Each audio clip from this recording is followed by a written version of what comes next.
some things which you have to do before your next academic year. So most of us are entering our periods of high school and middle school, so we have to be doing something.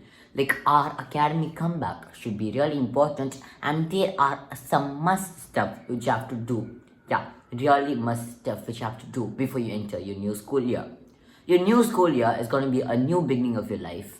And if your transition has been 5th to 6th grade or 8th to 9th grade, it's going to be really interesting as well, because you are entering a different phase of life. From middle school to high school, this is something really interesting. You'll be getting a lot of leave and you'll be planning to do a lot of stuff. But if you don't plan it accordingly, you wouldn't be able to finish any of it properly. So it's really important on how to plan and what you have to do before you actually enter your new academic year. Because time flies. You understand me, right? Time flies, and just in a few days our school is going to be starting again, because it just feels like we had our summer vacation starting a few days ago. No, we just have 2-3 days for a school to begin. Yeah, this is just a small vacation which we can enjoy, but our summer vacation is yet to start. So we have to be planning what you have to be doing for the next academic year, and you have to plan on what you should actually spend your time on during your summer vacation. That is really important. So what all have to be doing? You have to lean in, which means you have to focus on just one main stream, which means you can also say that you must not have too much on your plate, because you have to be focusing on your extracurricular activities, maybe one extracurricular activity, one academic activity, and one secondary activity, one secondary skill development.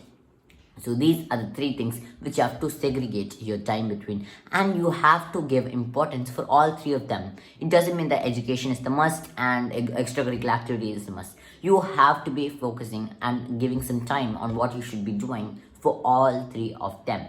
So you have to be doing that. And another thing is that you also have to segregate stuff. You have to declutter your physical and digital and your mental waste. Yeah, your physical waste. You have to be getting yourself a place which you have to work. A study space is a must, because you are going to be spending most of your time. When you enter that room, you're going to be having the aura to study. When you enter a playground, you'll be having the aura to play football. Or when you actually go to sleep, you're going to be getting the aura of sleeping, your bed, your comfy aura, which you have to sleep, your laziness. So you have to keep a place where you have to study. You have to keep a place where you have to play. You have to keep a place where you're going to sleep. So you can't do things like you can't sit and study in a playground, or you cannot study in a place where you just slept. Because like you are sleeping there for the last 10 hours, then you wake up in the morning, then you sit in the same place and you try to study. You will not be able to study at all, because this place has been having the aura of your sleeping. Whenever you come to this place, your mind will be getting tuned. Like this place is for sleeping, so you will be getting the dopamine secretion. So what is important? You have to get a physical study place, and you have to organize that place, because most of the people actually set their study places, but in a few days it's gonna get wasted, because it's gonna get dirty and it's gonna be getting wasted. You should not let it actually slide in like that.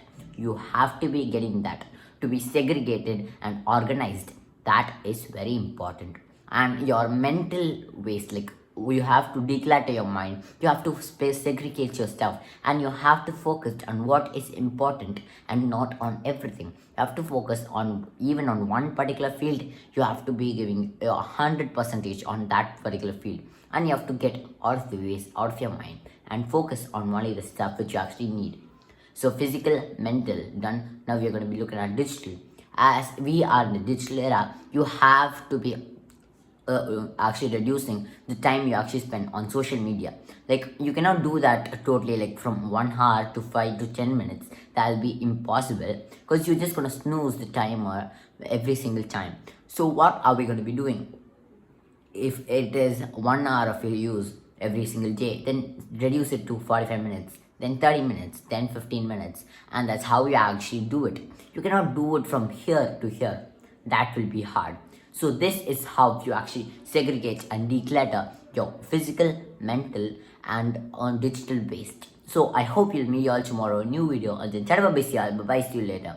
I hope you'll all do something productive during your leave and you will be having a fresh academic comeback. Bye. See you later.